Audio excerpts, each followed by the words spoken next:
Magandang hapon, Pilipinas. Mula sa Pag-asa, narito ang latest sa ating panahon.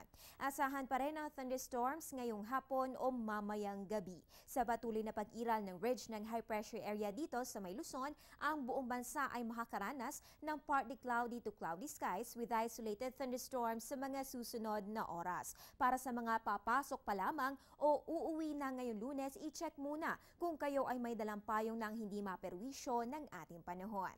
Samantala, kung sa init naman na panahon na pag-uusapan, narito ang heat index forecast ng Pag-asa. Dito sa Metro Davao, asahan po natin na 36 degrees Celsius habang makakaranas naman ng init na 38.5 degrees Celsius ang ating mga kababayang Cebuano. At dito sa Metro Manila, maging handa po tayo sa init na papalo ng 39.9 degrees Celsius sa mga susunod na oras. Samantala, kailan nga ba magsisimula ang rainy season sa Pilipinas? Alamin po yan sa aming pagbabalik.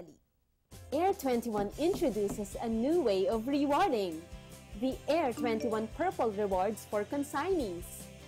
Recipients will earn points upon receiving a package.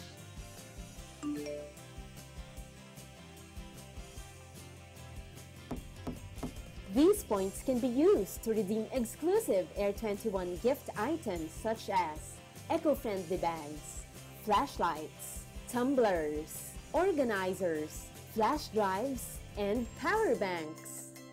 The Air 21 Purple Rewards. Thrilled with surprises! Tuwing Hunyo na idedeklara ng pagsisimula ng panahon ng tagulan sa Pilipinas. Pero ano nga ba ang basihan upang ito'y maging opisyal? Ayon sa Pag-asa, una, kapag napapadalas na ang pagkakaroon ng thunderstorm sa hapon o gabi. Pangalawa, meron ng presensya o umaabot na ang southwesterly wind flow sa bansa o ito yung hangin nagmumula sa timog kanluran na component ng hanging habagat. At kapag nagkaroon ng rainfall amount na 25 mm at pataas sa loob na 5 araw o at least 1 mm of rainfall kada araw sa 5 out of 8 Pag-asa Climate 1 stations. Kabilang dito ang mga istasyon ng Metro Manila, Lawag, Vigan, Dagupan, Iba sa may Zambales, San Jose sa may Mindoro Occidental, Ambulong at Iloilo. Upang mapasama ang Metro Manila, dapat 2 out of 3 stations sa makakuha ng ikatlong criterion. Dito po yan sa may Science Garden, Quezon City, Port Area, Manila o sa may Sangley Point, Cavite. Para sa karagdagan detalye, i-check lamang ang mga inihandang artikulo sa www.panahon.tv. At yan ang latest mula dito sa Pag-asa.